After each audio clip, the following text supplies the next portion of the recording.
Hello guys, आज की इस वीडियो में हम बात करेंगे आईआईटी जेईई मेन 2025 में आप लोगों को फिजिक्स में कैसे अपना अच्छा स्कोर करना है। जितना आप आउटपुट दो आपका उतना ही स्कोर आना चाहिए। तो उसके लिए आपको मैं बताऊंगा टिप्स, ट्रिक्स एंड रिसोर्सेज जहां से आप लोग पढ़ाई कर सकते हो और कैसे आपको पढ़ना है, कैसे क्वेश्चन सॉल्व करने हैं। क्योंकि बहुत से बच्चे ऐसे होते हैं ना जिनको क्वेश्चन सॉल्व नहीं होता है, पढ़ तो सब लेते हैं बट क्वेश्चन सॉल्व नहीं कर पाते हैं। तो वो कैसे आपको करना है उन सब की बात कर रहे होंगे। तो चलिए सबसे पहले बात करते हैं बेसिक अंडरस्टैंडिंग की, कि आपकी फिजिक्स में बेसिक कितना इंपॉर्टेंट है। कि मतलब बहुत से बच्चे ऐसे होते हैं जो बेसिक अच्छे से नहीं करते, उनका बेसिक स्ट्रॉन्ग नहीं होता और वो एडवांस लेवल पे पहुंच जाते हैं, समझ लेते हैं बट उनसे क्वेश्चन सॉल्व नहीं होते हैं। तो वो यही सोचते हैं कि क्वेश्चन बन क्यों नहीं है, क्योंकि बेसिक आपका स्ट्रॉन्ग नहीं है। जो बच्चा फिजिक्स में घुस गया है, उसने बेसिक छोड़ दिया, उसका बेसिक अच्छा नहीं है, तो वो कितना भी हाई लेवल का पढ़ ले बट प्रॉब्लम क्या होगी कि उससे क्वेश्चन सॉल्व नहीं होंगे। आप बेसिक मीडियम लेवल के क्वेश्चन सॉल्व कर लोगे बट जब आप एडवांस के क्वेश्चन सॉल्व करने जाओगे, हार्ड लेवल के क्वेश्चन सॉल्व करने जाओगे, तब आपसे क्वेश्चन सॉल्व नहीं होंगे। तो उसके लिए आपको अपना बेसिक बहुत स्ट्रॉन्ग करना है। बेसिक स्ट्रॉन्ग करने के लिए आप लोग एनसीईआरटी रेफर कर सकते हो, जो कि बहुत अच्छी बुक है। कि आप एनसीईआरटी को लाइन बाय लाइन, मतलब फर्स्ट रीडिंग करते हो, समझते हो, आप स्टार्ट ही कर रहे हो फिजिक्स, तो आपको एनसीईआरटी जरूर पढ़नी चाहिए, क्योंकि उससे आपको बहुत सारी चीज़ें समझ आएंगी। और एनसीईआरटी को बहुत ही अच्छे तरीके से लिखा गया है। मैं ये नहीं बोल रहा कि एनसीईआरटी करके आपका आईआईटी जेईई मेन में हो जाएगा, बिल्कुल नहीं होने वाला है। ठीक है, आप जेईई मेन में ही रह जाओगे तो एडवांस तो बहुत बड़ी बात है, बट एनसीईआरटी करने से आपका बेसिक अच्छा हो जाएगा, आपको चीज़ें समझ आने लगेगी, फिजिक्स में कमांड आप बना पाओगे। ठीक है, वीडियो में आगे बढ़ने से पहले हम थोड़ा अपने इस टॉपिक से हट के बात करेंगे, जो कि बहुत इंपॉर्टेंट है आप सब लोगों के लिए। बहुत से बच्चे जो आर्ट, कॉमर्स, मैथ से बिलोंग करते हैं, वो मेडिकल सेक्टर में कुछ करना चाहते हैं बट यार बायो तो है नहीं उनके पास, तो कैसे करें, कैसे वो ये कर सकते हैं हेल्थ केयर में अपना अच्छा काम कर सकते हैं, कुछ करना चाहते हैं बट नहीं कर सकते। तो इन सब बच्चों के लिए जो कि यार बायो से बिलोंग नहीं करते हैं, जो कि उनके पास अदर स्ट्रीम जिन्होंने ले रखी थी 12th में, उन सब के लिए यूनिवर्सिटी, ठीक है, लेकर आया है एक प्लेटफॉर्म है जो कि बहुत अच्छे से आपको ग्रेजुएशन डिग्री प्रोवाइड कराता है और आपको मेडिकल सेक्टर में प्रोवाइड कराता है। और कैसे क्या चीज़ें होती है वो भी मैं आपको एक्सप्लेन करूँगा। तो यहाँ पर आप जब एडमिशन लोगे, ठीक है, फर्स्ट ईयर में आपकी पढ़ाई हो रही है, सेकेंड ईयर से ही आप लोगों को इंटर्नशिप, आपको काम करने का मौका मिलेगा, जिससे आप लोग पढ़ाई के साथ साथ आप जो कॉलेज की फीस है वो पे कर पाओगे। ठीक है, तो जैसे आपकी डिग्री खत्म हो रही होगी, डिग्री खत्म होते होते आपके पास वर्क एक्सपीरियंस होगा, आपको डिग्री खत्म होते ही आप किसी भी हॉस्पिटल में कहीं भी आप लोग आराम से काम कर सकते हो और अच्छी खासी अर्निंग स्टार्ट कर सकते हो। और आपको पता है कि यार मेडिकल सेक्टर या ऐसा सेक्टर जाओ बिल्कुल सिक्योर है, स्टेबल है और यहाँ पर कभी भी जॉब की प्रॉब्लम नहीं होती है। आपने कोविड देखा है, कोविड में बहुत सारी आईटी कंपनियों में ले ऑफ हुए हैं, बहुत सारे एम्प्लॉय फायर किए गए हैं बट कोई डॉक्टर, कोई नर्स फायर नहीं की गई है। ठीक है, उनको जॉब से नहीं हटाया गया है। तो बहुत ये फील्ड सबसे स्टेबल फील्ड है। तो यदि आप लोग जिनको भी इंटरेस्ट आ रहा है वो जाके विजिट कर सकते हैं, कौन कौन से कोर्सेस हैं, जो भी आपको कोर्स इंटरेस्ट लग रहा है आप जाओ, लिंक डिस्क्रिप्शन बॉक्स में है यूनिवर्सिटी की, वहाँ वेबसाइट पे जाओगे, सारी चीज़ें आप लोग वहाँ समझोगे। ठीक है, कि आपको कौन सा कोर्स लेना है, किस कोर्स में क्या क्या होता है, क्योंकि आर्ट, बायो, मैथ, आर्ट वालों को, मैथ वालों को समझ नहीं होता है ना कि यार किस फील्ड में क्या पढ़ाया जाता है। हमको क्या पता कि मेडिकल के किस फील्ड में क्या पढ़ाया जा रहा है। तो उसको समझने के लिए आप जब जाओगे यूनिवर्सिटी की वेबसाइट पे, वहाँ कॉल करके सारी चीज़ें समझ सकते हो। और जो बच्चे नीट का एग्जाम दिए हैं, ठीक है, उनके लिए तो स्कॉलरशिप भी अच्छी अवेलेबल है। आप अपने नीट के स्कोर के बेस पे आप लोग स्कॉलरशिप बहुत सही से पा सकते हो। कितनी स्कॉलरशिप कितने नंबर पे मिलेगी वो आपको स्क्रीन पर दिख रहा होगा, तो आप जरूर जाइए, एक बार विजिट कीजिए। ठीक है, यूनिवर्सिटी, और जो भी सारी चीज़ें हैं आप लोग वेबसाइट पे जाके उनको कॉल करके समझ सकते हो, पूछ सकते हो। सब लोग एक बार जरूर विजिट करो, थोड़ा भी इंटरेस्ट आ रहा है विजिट करना बनता है। ओके, अब आगे बात करते हैं कि फिजिक्स में किन किन टॉपिक्स पे आप लोगों को बहुत ज़्यादा फोकस करना है, उनको मैं डिवाइड करूंगा और कितना टाइम देना है, कैसे करना है, ठीक है, और क्यों करना है वो भी मैं आप लोगों को बता रहा हूँ। तो देखो, कुछ टॉपिक्स हैं जिनमें पूरी फिजिक्स आ जाती है। ठीक है, जैसे तुम्हारा मैकेनिक्स हो गया, इलेक्ट्रोडायनेमिक हो गया, थर्मोडायनेमिक हो गया, ऑप्टिक्स और मॉडर्न फिजिक्स। इससे क्या है, इससे बहुत ज़्यादा क्वेश्चन आते हैं, बहुत ज़्यादा, इनका बहुत ज़्यादा हाई वेटेज है आईआईटी जेईई मेन के एग्जाम में और एडवांस के एग्जाम में भी, और अच्छे अच्छे क्वेश्चन इनसे आते हैं। तो इस पर आप जितना ज़्यादा टाइम दे सकते हो, जितने अच्छे से कर सकते हो।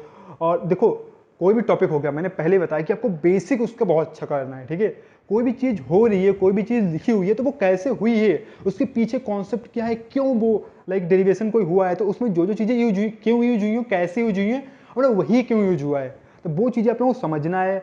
ऐसा नहीं कहना कि हाँ पढ़ लिया, समझ लिया, ठीक है, अभी तो समझ आ गया, बट उसके बिहाइंड द कॉन्सेप्ट क्या है वो आप लोगों को छोड़ना नहीं है। बिहाइंड द कॉन्सेप्ट बहुत जरूरी है। और ये सारी चीज़ें जो आप लोग इन डेप्थ चीज़ें जानना सीख रहे हो, अभी आप जो ट्राई कर रहे हो, वो आपके फ्यूचर में भी काम आएंगी। ऐसा नहीं है कि आप अभी पढ़ रहे हो कि आगे चीज़ें काम नहीं आती हैं। ठीक है, सारी चीज़ें काम आती हैं। तो आप लोग जितना अच्छे से पढ़ना समझना अभी सीखोगे ना, वो आपके आगे भी काम आएगा। तो जो टॉपिक मैंने बताए हैं इनको अच्छे से नोट डाउन कर लो और जितना ज़्यादा टाइम हो सके उतना ज़्यादा टाइम आप लोगों को इनको देना है। अब बात करते हैं कि फिजिक्स आपको पढ़नी कैसे है। ठीक है, क्योंकि आपको कोई नहीं बता रहा होगा कि फिजिक्स पढ़नी कैसे है। सब बताते हैं कि मैथ कैसे पढ़नी है, केमिस्ट्री कैसे पढ़नी है, फिजिक्स पढ़नी कैसे, सब तो पढ़ने जा रहे हैं यार, सबको तो पता है कि बुक उठाई, टीचर ने पढ़ा दिया, नोट कर लिए, क्वेश्चन प्रैक्टिस कर लिया, ऐसे फिजिक्स पढ़नी होती है। बट एक राइट वे होता है किसी भी चीज़ को करने का, ठीक है। जब फिजिक्स सही तरीके से करोगे ना, फिजिक्स के मतलब कोई भी चीज़ हो गई यार, उसको एक सही तरीके से सिस्टम में करोगे ना, तो आप आसानी से चीज़ें समझ जाओगे। तो फिजिक्स को यदि आप नए हो, ठीक है, अभी स्टार्ट करने जा रहे हो, आप कोई भी चैप्टर स्टार्ट करो या आप बिल्कुल फिजिक्स स्टार्टिंग से ही कर रहे हो, तो सबसे पहले आप जो भी चैप्टर पढ़ रहे हो ना, उसकी किसी भी लेक्चर देखने से पहले मैं आपको रिकमेंड करूँगा आप बुक उठाओ, ठीक है। बताऊँगा कौन सी बुक आपको उठानी है, तो कोई भी बुक आप उठा लो, एनसीईआरटी उठा लो यार, बेसिक है, समझ आ जाएगी। आप उसकी फर्स्ट रीडिंग मारो। देखो हो सकता है कि आप पहले रीडिंग में चीज़ें समझ ना पाओ, ठीक है, बहुत सारी चीज़ें आपके ऊपर से चली जाएंगी, हैं क्या, ठीक है, बट आप जितने अच्छे से समझ सकते हो उस पर टाइम दो, खुद पढ़ो, ठीक है, बिना किसी टीचर समझाए, किसी की समझाए हुए ना टीचर से समझे हुए, खुद पढ़ो, समझो क्या क्या चीज़ें हैं। एक बार आपने रीडिंग मार ली, ठीक है, अच्छे से समझ लिया, उसके बाद उसमें जो भी डेरिवेशंस हैं, ठीक है, यदि आप थोड़े भी अच्छे से 10th किया होगा तो आपको चीज़ें समझ आएंगी। यदि आपको थोड़ी भी अच्छी आपकी लाइक जो मैथ है, ठीक है, जो बेसिक मैथ है आपने की है 11th स्टार्ट करने से पहले, तो आप आसानी से सारे डेरिवेशन समझ लोगे, ठीक है। मैं ये नहीं बोल रहा आप बिना देखे ही सारे डेरिवेशन करने लगोगे, बट हाँ समझना तो आ जाएगा। तो एक बार समझो, उसके बाद सारे डेरिवेशन खुद ट्राई करो, ठीक है, कैसे हुआ है, कैसे क्या चीज़ें हुई हैं, उसके बिहाइंड द कॉन्सेप्ट क्या यूज हुआ है, क्यों यूज हुआ है, इस सब पे बहुत ज़्यादा फोकस करना है, ठीक है। एक बार ये सब कर लिया, उसके बाद किसी भी टीचर या आप यदि कोचिंग जा रहे हो तो कोचिंग में तो जाके आप टीचर को समझाएगा या आपको पढ़ाएगा ही, तो आपने उनसे समझ लिया, ठीक है, तो आपका बिल्कुल चैप्टर क्रिस्टल क्लियर हो जाएगा एक बार में ही भाई, बिल्कुल यार एक बार ऐसे करो, मतलब जो करना चाह रहे हैं एक बार करके देखो यार, मेरी बात मानो, एक बार करके देखो, क्रिस्टल क्लियर हो जाएगा वो चैप्टर। उसके बाद आओगे घर पे, ठीक है, आप क्वेश्चन सॉल्व करोगे। अब देखो क्वेश्चन आप एकदम मीडियम या एडवांस लेवल के या जे लेवल के क्वेश्चन सॉल्व करने मत जाना, क्योंकि नहीं सॉल्व होंगे, ठीक है। अब मतलब कोई भी हो गया एकदम, तो पहली बार रीडिंग में या पहली बार पढ़ने से चीज़ें इतना अच्छे से समझ नहीं आती हैं, और ना तो क्वेश्चन बनने वाले हैं, ठीक है। तो आप पहले तो आओ, इजी क्वेश्चन सॉल्व करो, ठीक है, 10-15 इजी क्वेश्चन लगाए, हर टॉपिक के 2-2 4-4 क्वेश्चन लगा लिए, समझ लिया कि हाँ इस टॉपिक को ऐसे ऐसे काम होता है, ये टॉपिक ऐसे ऐसे वर्क करता है, ये आपने समझ लिया। उसके बाद मीडियम लेवल का क्वेश्चन सॉल्व करो, ठीक है। अब मीडियम लेवल के क्वेश्चन बहुत सारे टाइप के मीडियम लेवल के क्वेश्चन होते हैं। कुछ ऐसे मीडियम लेवल के क्वेश्चन होते हैं जो काफ़ी ईजी होते हैं, कुछ हार्ड होते हैं। तो आप मीडियम लेवल क्वेश्चन सॉल्व करो जितने हो सके, ठीक है, मतलब अपने हिसाब से देख लो आप कितना टाइम दे सकते हो उस चैप्टर पे, और किस तरह से आपकी कोचिंग में चल रहा है, किस तरह आपका ऑनलाइन में चल रहा है, जैसे भी आपको सही लगे, तो जितना टाइम दे सकते हो उसके हिसाब से आप लोग क्वेश्चन सॉल्व करो, ओके। उसके बाद जो आपने मीडियम लेवल के क्वेश्चन कर लिया, जब आपके पास टाइम है अभी भी, सो आप लोग जा सकते हो एडवांस के क्वेश्चन सॉल्व करने। अब एडवांस के क्वेश्चन आप ज़्यादा मत लगाना, ठीक है, पर चैप्टर के 10 से 15, मतलब हर टॉपिक के 2 क्वेश्चन लगा सकते हो, लाइक जो भी उसमें टॉपिक है, चैप्टर्स के अंदर जितने टॉपिक्स हैं, हर टॉपिक के 2 क्वेश्चन एडवांस लेवल के सॉल्व करो, ठीक है। सोचो अब बात करेंगे कि आपको क्वेश्चन सॉल्व कैसे करने, क्योंकि ये प्रॉब्लम ना जितने भी जे स्टूडेंट्स हैं ना, सबको आती है भाई, सबको आती है, मेरे को भी आई थी मेरे टाइम पे, ठीक है, आपको भी आ रही है। और 90% यार 90% यदि इस वीडियो के नीचे भाई यही कमेंट होगा कि भैया क्वेश्चन नहीं बन रहे हैं, हमने पढ़ लिया है, समझ लिया है, बट क्वेश्चन सॉल्व नहीं कर पा रहा हूँ, क्या करूँ, कैसे क्वेश्चन बनेंगे, मुझे कॉन्सेप्ट सारे पता है भाई, पूछो तो तुम मेरे से कॉन्सेप्ट पूछो, मैं पूरा एक्सप्लेन करूँगा पूरा बिना बुक को रेफर किए, बट क्वेश्चन नहीं बनने। तो देखो यार ऐसा होता है ना, आप पढ़ लेते हो, अपने आप क्वेश्चन सॉल्व करते हो, क्वेश्चन बनते हैं फिर नहीं बनते हैं, क्योंकि आपको सही तरीका पता नहीं है, ठीक है, क्वेश्चन सॉल्व कैसे करने हैं। क्योंकि बहुत से बच्चे ऐसे होते हैं जो 2 मिनट दिया, क्वेश्चन को नहीं बना, सोल्यूशन देखा, आगे बढ़ गए, ठीक है। इसी तरह से वो 100 क्वेश्चन लगा लेते हैं, बट वही है कि क्वेश्चन खुद उस लेवल पे ट्राई नहीं करते हैं कि यार चीज़ें समझ आएँ, ठीक है। देखो हर क्वेश्चन को सॉल्व करने के एक प्रॉपर स्टेप है। तो सबसे पहले आपको क्वेश्चन अच्छे से पढ़ना है, समझना है कि हाँ ये क्वेश्चन क्या कह रहा है। क्वेश्चन पढ़ते टाइम आप उसमें से जो भी चीज़ें हैं, जो भी डेटा है, आप उसमें से निकाल सकते हो, जो जो इंपॉर्टेंट चीज़ें हैं जिनसे क्वेश्चन सॉल्व होगा वो आप लोग नोट डाउन कर सकते हो, ठीक है। आपने क्वेश्चन पढ़ा, समझ लिया, सारा डेटा एक्सट्रैक्ट कर लिया उससे, अब बारी है कि आप उस क्वेश्चन का सोल्यूशन सोचो यार, कुछ तो आ रहा होगा आपके दिमाग में। ऐसा तो है नहीं कि आपने वो चैप्टर पढ़ रखा है और आपने क्वेश्चन पढ़ा है और आपके पूरे दिमाग से गायब है, बिल्कुल ब्लैंक आ रहा है कि क्वेश्चन में कुछ समझ नहीं आ रहा है कि हमको क्वेश्चन में अप्रोच कैसे करनी, आगे कैसे बढ़ना है। मैं ये बोल रहा हूँ कि आप कुछ भी सोचो यार, कुछ भी सोचो, कोई भी एल्गो सोचो, कोई भी थ्योरम सोचो कि हाँ ऐसे ऐसे ये क्वेश्चन सॉल्व होगा। जो जो आपके दिमाग में आ रहा है वो सारे स्टेप नोट डाउन करते रहो कि यार पहले स्टेप में ये करूँगा, दूसरे स्टेप में ये करूँगा, तीसरे स्टेप में ये करूँगा, उसके बाद ऐसे ऐसे क्वेश्चन प्रोसीड होगा और फाइनली ऐसे सोल्यूशन आएगा। आपने नोट डाउन करना। देखो यार ये जो मैं बता रहा हूँ थोड़ा लेंदी प्रोसेस है, बट इसको करो, ठीक है। स्टार्टिंग में लेंदी लगेगा, बट धीरे धीरे चल के बहुत हेल्प करने वाला है। आपने सारे स्टेप नोट डाउन कर ली, अब फिर आप step by step question solve करने जाओ।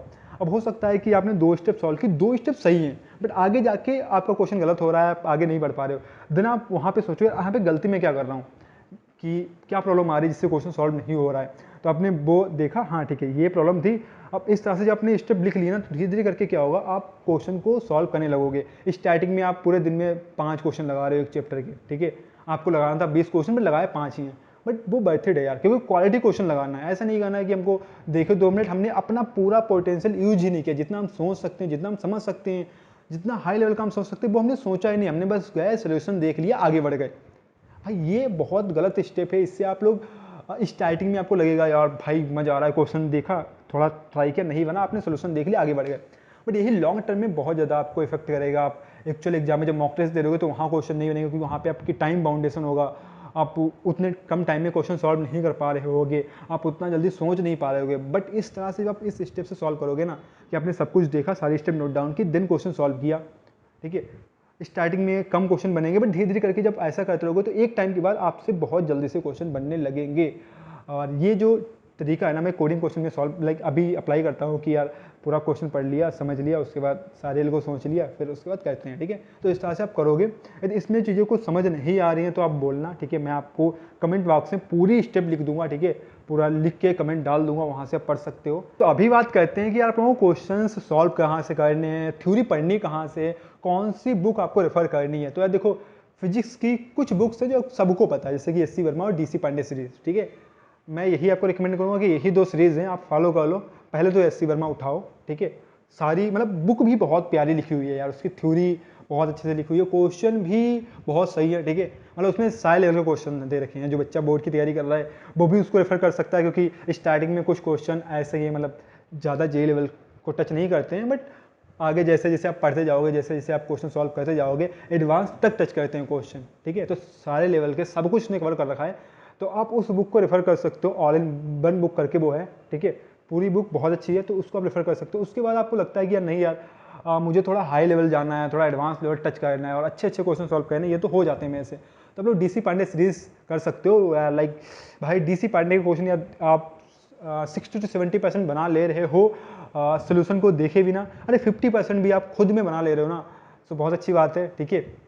आप आराम से JEE मेन में अच्छा स्कोर कर रहे होगे, और जो भी आपका ड्रीम कॉलेज है, यदि आप ऐसे चीज़ें करते रहोगे और हार्ड वर्क करोगे तो आप अपने ड्रीम कॉलेज में भी पहुंच जाओगे।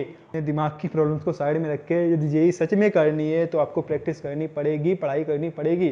तो प्रैक्टिस आपको रेगुलर बेसिस पे करते रहनी चाहिए, ठीक है। उसके बाद रिवीजन भी एक बहुत इंपॉर्टेंट फैक्टर है, इंपॉर्टेंट क्या, मोस्ट इंपॉर्टेंट फैक्टर है यार। 2 चीज़ें, एक तो प्रैक्टिस, दूसरा रिवीजन।